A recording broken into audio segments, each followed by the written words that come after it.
My name is Eman. I am 35 years old. I work in marketing in the city. I have a good job. I earn good money. My apartment is nice and clean, but I am alone. Every morning I wake up at 5. I drink my coffee. I check my emails. I go to work. Every evening I come home. I eat dinner alone. I watch TV, then I go to bed. My life is very organized. Everything has its place. My clothes hang in straight rows. My books stand in perfect lines. But something feels wrong. Something is missing. I call my mother every Sunday. Last Sunday, she asked the same question again. Eman, when will you find someone? I did not answer. I never know what to say. You are 35 now, she said. Time is passing. I know, Mom. Your father and I worry about you. My mother always worries. She wants me to marry well. She wants me to marry someone rich, someone important, someone who can give me security. I understand her. 5 years ago, I loved someone. His name was David. He broke my heart. After that, I focused on my work. Work is safe. Work does not hurt you. But my mother does not forget. She wants me to try again. Last week, she called me. She sounded excited. Eman, I met someone perfect for you. Mom, please. His name is Juan. He owns 3 companies. He is very handsome, very successful. I don't know. Just meet him once. Just dinner, please. I said yes. I always say yes to my mother. We met at an expensive restaurant. Juan was waiting for me. My mother was right. He was very handsome. He wore an expensive suit. His watch cost more than my car, Eman, he said. He smiled. His teeth were perfect and white. Hello, Juan. He pulled out my chair. We sat down. The restaurant was beautiful.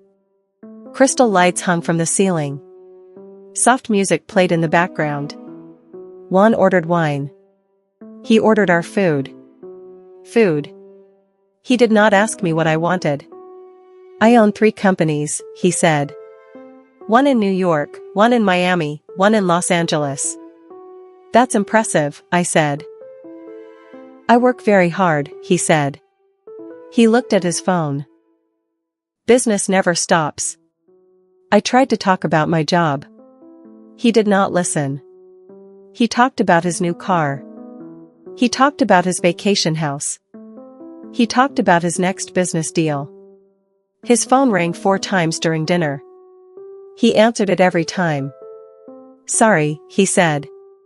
But he did not look sorry. After dinner, he walked me to my car. Your parents are wonderful people, he said. They want the best for you. Yes, I said. I can give you a good life, Eman. A comfortable life. He kissed my hand. Then he left. I sat in my car. I did not start the engine. I just sat there.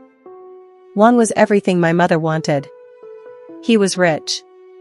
He was successful. He was handsome. My parents would be so happy. But I felt nothing. I felt empty inside. I drove home slowly. The city lights blurred past my window. I thought about my neat, organized life. I thought about Juan's perfect smile. Everything looked right, but nothing felt right. I parked my car. I walked up to my apartment. I opened the door. Everything was clean and quiet. I was still alone. The next Saturday, I went to the farmer's market. I go there every weekend. I buy fresh vegetables and bread. That day I saw a small wooden table. It was beautiful. The wood was smooth and warm. I touched it gently. Do you like it? A voice asked. I turned around. A man stood behind the table. He wore old jeans and a blue shirt. His hands were covered in wood dust. His eyes were kind and brown. "Yes," I said. "It's very beautiful." "I made it myself," he said. He smiled. "My name is Brian. I'm Eman." "Nice to meet you, Eman." He showed me other pieces, small boxes, picture frames, a wooden bowl. Each piece was simple but perfect. "You are very talented," I said. "Thank you." He looked pleased. "I love working with wood. I have a small workshop near here." A customer came to buy something. I said goodbye and left. But I thought about Brian all day. His kind eyes, his gentle voice, his honest smile.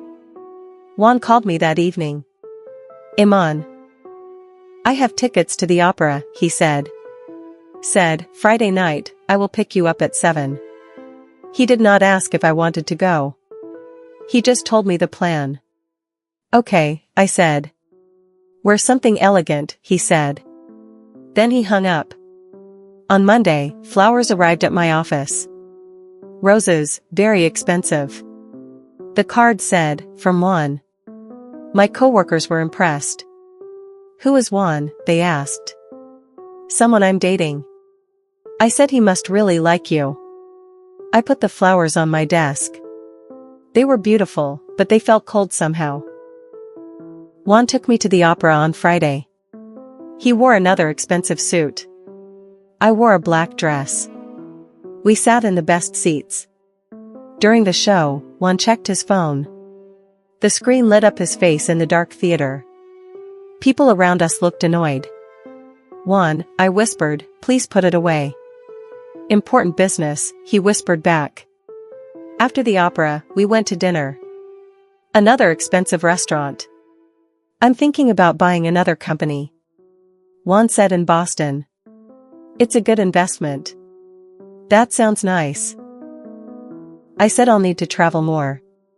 "More, but you can come with me sometimes." He did not ask if I wanted to travel. He just assumed. "What about my job?" I asked. "Oh, you could quit. I make enough money for both of us." I felt uncomfortable. My job was important to me. Juan's phone rang again. He answered it. He talked for 10 minutes. I just sat there. This became our pattern. One called, one planned. I followed. He sent more flowers. He took me to expensive places, but he never asked about my day. He never really listened to me. My mother was happy. "Juan is wonderful," she said. "Don't you think?" "Yes, Mom," I said. But I did not think so. I felt more alone with Juan than when I was by myself. 2 weeks later, I went back to the market. I told myself I needed vegetables, but really I wanted to see Brian again. He was there. He was talking to an old woman. He laughed at something she said. His laugh was warm and real. He saw me and waved. "Eman, you came back." "Yes," I said. "I wanted to see your work again." "I'm glad." He showed me a new piece, a small wooden bird. "I finished this yesterday." I held it in my hands. It was perfect. "The morning light in my workshop is beautiful." Brian said, "That's when I do my best work. Everything feels peaceful then." "It sounds lovely," I said. "Do you like your job?" He asked. No one ever asked me that. Not one. Not even my parents. "I do," I said. "But sometimes it's stressful." "I understand," Brian said. He really looked at me. He really listened. "What do you do?" I told him about Mark. About my projects, about my difficult boss. He listened to every word. "That sounds challenging," he said. "But you seem strong. I think you're good at it." Something warm spread through my chest. It felt like sunshine. We talked for 20 minutes about work, about the city, about small, simple things. Time passed quickly. I should go, I said finally. Come back next week, Brian said. I'll have new pieces to show you. I will, I said. I walked home slowly. I thought about Brian's kind eyes. His gentle questions, the way he really listened. Jan never listened. Jan never asked about my day, but Brian did. My phone rang. It was on. Eman, tomorrow night, dinner with my business partners. We're something impressive.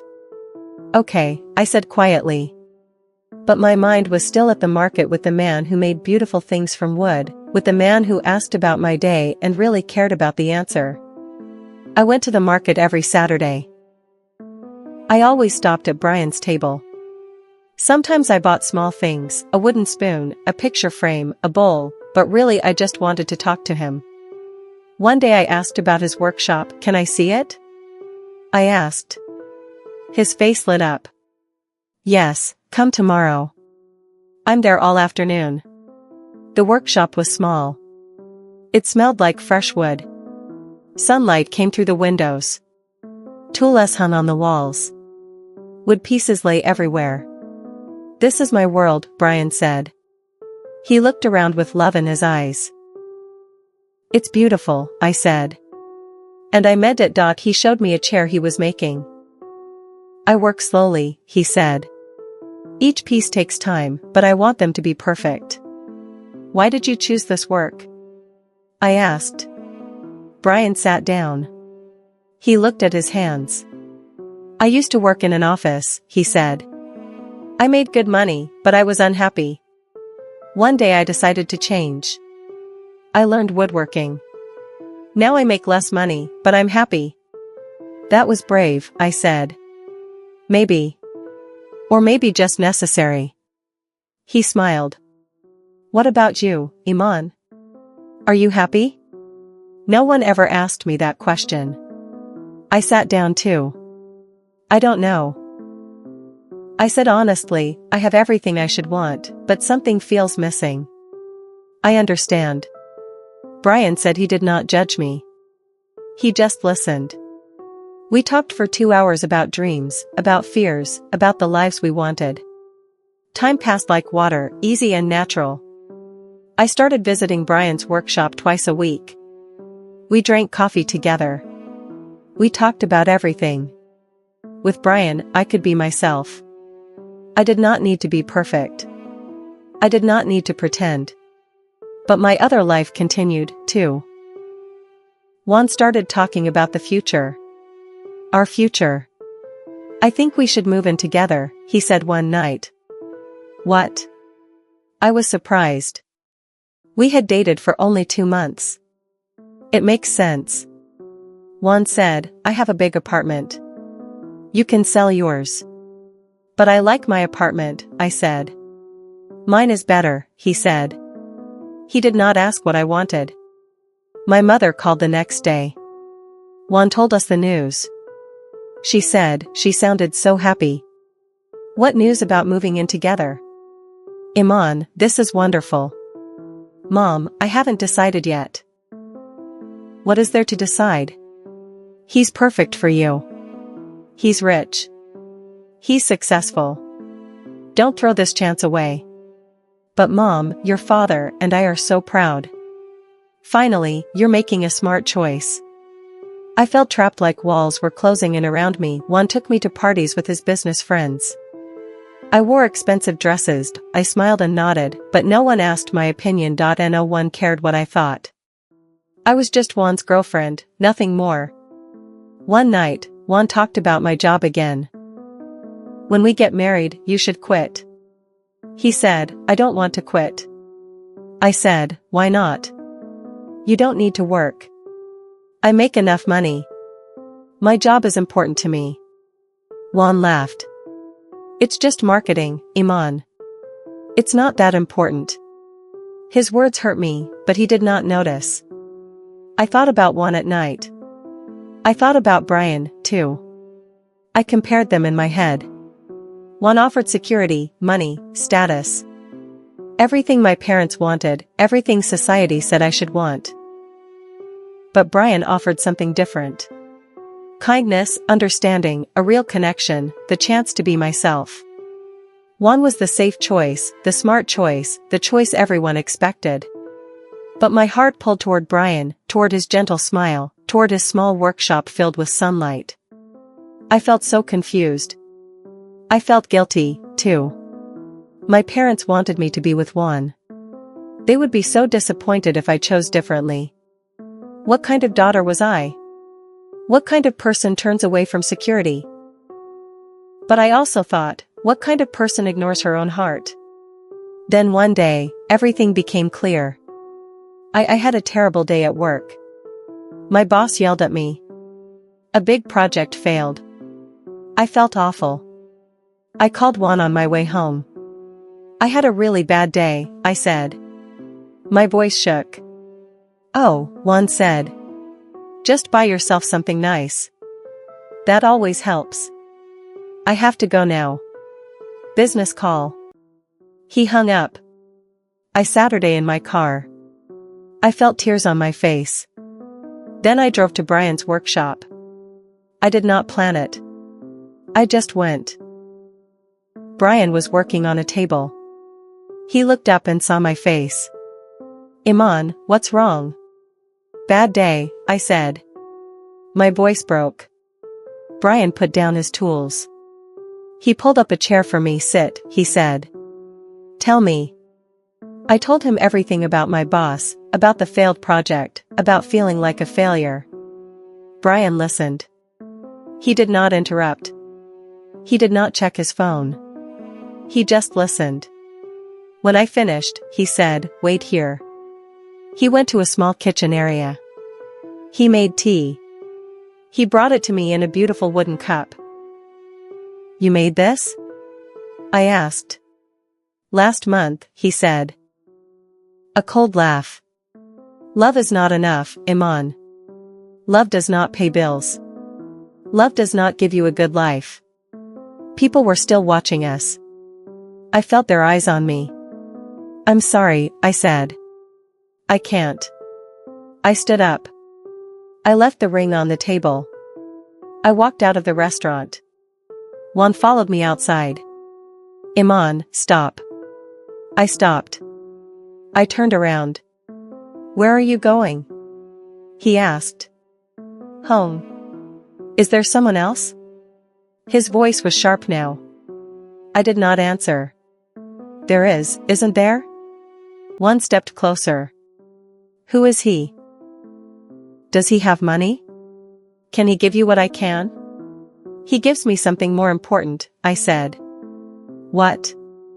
What is more important than security, kindness, respect, real love? Juan's face turned red. You're making a huge mistake, Eman. You're throwing away your future for what? Some poor man who can't even take care of you. He takes care of my heart, I said. And that's what matters. I called a taxi. I left Juan standing there. When I got home, my phone rang. My mother, Eman, Juan just called us. What did you do? I said, no, Mom. No. Are you crazy? He's perfect. He's not perfect for me. This is about that man, isn't it? That carpenter. My heart stopped. How do you know about Brian? We saw you last week walking with him, laughing with him. Mom, Eman, listen to me. That man has nothing. No money, no future. Juan can give you everything. Juan can't give me happiness. I said happiness? My mother's voice was sharp. Happiness is not enough. You need security. I need to be myself. Mom, I need someone who sees me, who listens to me, who cares about my feelings. You're being foolish. Maybe, I said. But it's my life. It's my choice. Your father and I are very disappointed. Her words hurt, but I knew what I had to do. I'm sorry, I said. But I have to live my own life. I hung up. I sat in the dark apartment. I felt scared. I felt free. I had burned all my bridges. There was no going back now. The next morning, I went to Brian's workshop. My hands shook. My heart pounded. Brian was sanding a piece off wood. He looked up and smiled. Eman, I didn't expect you today, Brian. I need to talk to you. He saw my face. He put down his tools. What's wrong? Everything changed, I said. Juan proposed. I said, no, my parents are angry. I lost everything. Brian came closer. Why did you say no? Because I don't love him. I took a deep breath. I love you. Brian's eyes went wide. What? I love you, I said again. Tears ran down my face. I love your kindness. I love your gentle heart. I love how you listen to me. How you see me, how you make me feel like myself, Eman. Brian's voice was soft. I know you don't have money. Me. I said, I know life with you will be hard, but I don't care. I want a real life. I want a life with you. Brian took my hands in his. His hands were rough and warm. I love you, too, he said. I've loved you since the first day, but I was afraid. I thought you would choose one. I thought I had nothing to offer you. You offer me everything that matters, I said. Brian pulled me close. He held me tight. Life will be difficult, he said. I don't make much money. We'll have to work hard. We'll have to be careful with every dollar. I know, I said. But we'll be together. That's what matters. Are you sure? Brian asked. Really sure? I'm sure, I said. He kissed me then. A gentle, honest kiss. It felt like coming home. We'll face everything together, Brian said. I promise. Together, I said. I felt scared, but I also felt something else. Something I had not felt in years. I felt happy. My mother did not call for 2 weeks. My father did not call either. The silence hurt. I called them many times. They did not answer. Finally, my mother picked up. Mom, please talk to me. I said, what do you want me to say, Eman? You threw away your future. I chose my happiness. You chose poverty, she said. Her voice was cold. You chose a man with nothing. He's not nothing, Mom. He's everything to me. We cannot support this choice. Your father and I need time. She hung up. I cried for an hour. My friends were not much better. The friends who met one could not understand. You said no to one? Sarah asked. Are you serious? Yes, I said. But he's rich. He's handsome. He's perfect. He wasn't perfect for me. Me. Sarah shook her head. I don't understand you, Eman. Some friends stopped calling. They thought I was crazy. They thought I made a terrible mistake. It hurt. But I did not change my mind. Brian and I moved in together. We found a small apartment. It was not fancy. The paint was old. The floors creaked. But it was ours. My old apartment had been bigger, nicer, quieter. But this apartment had something my old one did not have. It had love. We did not have much money. We could not eat at expensive restaurants. We could not buy expensive things. But we learned to cook together. Brian made pasta. I made soup. We laughed when we burned the bread. We celebrated when the food tasted good. We fixed things ourselves. The kitchen sink broke. Brian fixed it. A chair leg broke. We fixed it together. Every evening we sat on our small couch. We talked about our days. We made plans. We dreamed together. Brian worked in his workshop.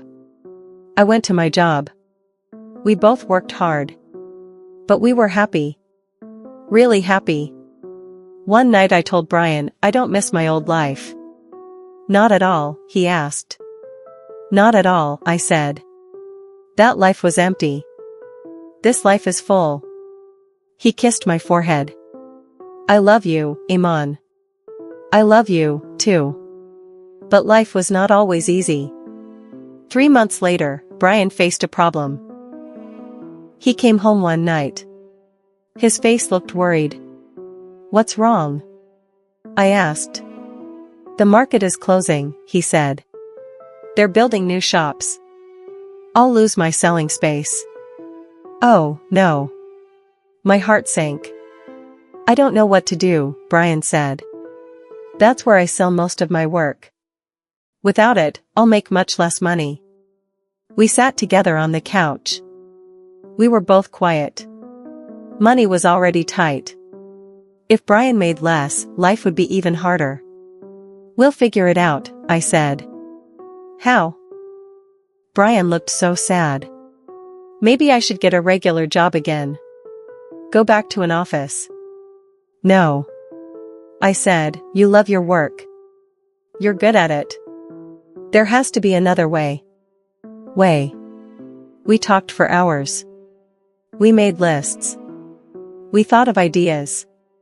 What about online? I asked. Can you sell your work online? Brian looked up. I never thought of that. I work in marketing, I said. I can help you. We can build a website. We can take photos of your work. We can reach more people. Hope appeared on Brian's face. You would do that? Of course, I said, we're a team. We worked together every evening. I built a website. Brian made new pieces. I took photos. I wrote descriptions. I used my marketing skills. It was hard work. We stayed up late many nights. We drank a lot of coffee. But slowly, it started to work. People found on the website. They liked Brian's work. Orders came in. After 2 months, Brian was selling more online than he ever sold at the market. Eman, we did it. Brian said. He picked me up and spun me around. I laughed. We did it together. I could never have done this alone. Brian said, you saved my business. You would have done the same for me. I said, always, Brian said. That challenge made us stronger. We learned we could face anything together. We learned to talk, to plan, to support each other. Money was still tight. Life was still simple, but we had each other. One evening, we sat on our small balcony. We drank cheap wine. We watched the sunset. Are you happy? Brian asked. Very happy. I said, are you the happiest I've ever been? He held my hand, his rough, warm hand that made beautiful things. I thought about Juan, about his expensive restaurants, his big apartment, his perfect clothes. I did not miss any of it. This small apartment was better. This simple life was richer. This gentleman beside me was worth more than all of Juan's money. I chose the poor man. But I gained everything that mattered. I gained love. I gained partnership. I gained myself. And that was the richest life of all. 1 year passed, spring came again. Brian and I painted our apartment together. We chose a warm yellow color. The walls looked bright and happy. His online business grew bigger. Orders came from all over the country. People loved his work. I helped him every day. I answered emails. I updated the website. I packed orders. We worked side by side. My job was still good. But now I had something to come home to, someone to come home to. We saved money slowly. We bought a small table, then 2 chairs, then a soft rug. Our home grew more comfortable. But the best part was not the furniture. The best part was the laughter, the quiet evenings, the Sunday mornings in bed, the simple joy of being together. I thought about my life before Brian, my neat, empty apartment. My lonely dinners, my organized, cold routine. I had more money then. I had a bigger apartment. I had my parents' approval. But I was not happy. I was not myself. Now I had less money. I had a smaller apartment. My parents were still distant, but I was truly happy. I was finally myself. I looked at Brian. Every morning. His kind eyes, his gentle smile, his rough, honest hands. I made the right choice. I knew that now. I never regretted it. Not even once. Yes, life was harder. Yes, we counted every dollar. Yes, we worked long hours. But we had love. We had respect. We had partnership. We had each other. That was worth more than all the money in the world. One Saturday afternoon, someone knocked on our door. I opened it. My mother stood there. My father stood beside her. Mom. Dad. My mother looked nervous. Can we come in? Of course. My hand shook. I let them inside. They looked around our small apartment. They saw the yellow walls, the simple furniture, the photos of Brian and me on the shelf. Eman, my mother stopped. She looked at my father. We came to see how you are, my father said quietly. I'm good, I said. I'm very good. Brian came out of the kitchen. He wiped his hands on a towel. Mom, Dad, this is Brian. Brian shook their hands. Nice to meet you. We all sat down. It was awkward at first. Nobody knew what to say. Then my mother spoke. You look happy, Eman. I am happy, Mom. I can see that. She looked at Brian. You make my daughter happy. I try my best. Brian said, I love her very much. My father cleared his throat. We were wrong to judge so quickly. I felt tears in my eyes. Thank you, Dad. We still don't fully understand your choice, my mother said. But we see that you're happy. That's what matters. It was not a perfect reconciliation. But it was a small bridge between us. They stayed for tea. We talked carefully, but we talked. That was something when they left, my mother hugged me. I'm trying, Eman. That's all I ask, Mom. After they left, Brian held me. I cried happy tears. They came, I said. They finally came. Love finds a way, Brian said. That evening, we sat on our small balcony. We drank tea from Brian's wooden cups. The sun set slowly, the sky turned orange and pink. What are you thinking? Brian asked. I'm thinking about choices, I said. I chose you. I chose this life. I chose love over money. Do you regret it? Brian asked softly. Never, I said. Not for 1 second. I leaned against him. His arm went around my shoulders. True wealth is not in your bank account. I said, it's in your heart. It's in the person beside you. It's in moments like this. You're very wise, Brian said. He smiled. I learned it from you, I said. We sat there as the sun disappeared. The city lights came on below us. The world kept moving, but we were still. We were peaceful. We were together. I chose the poor man. And I found the richest life. Money could not buy this feeling. Money could not buy this peace. Money could not buy this love. I had everything I needed right here. Right now. And that was enough. More than enough. That was everything. Thanks for watching. English Story Hub.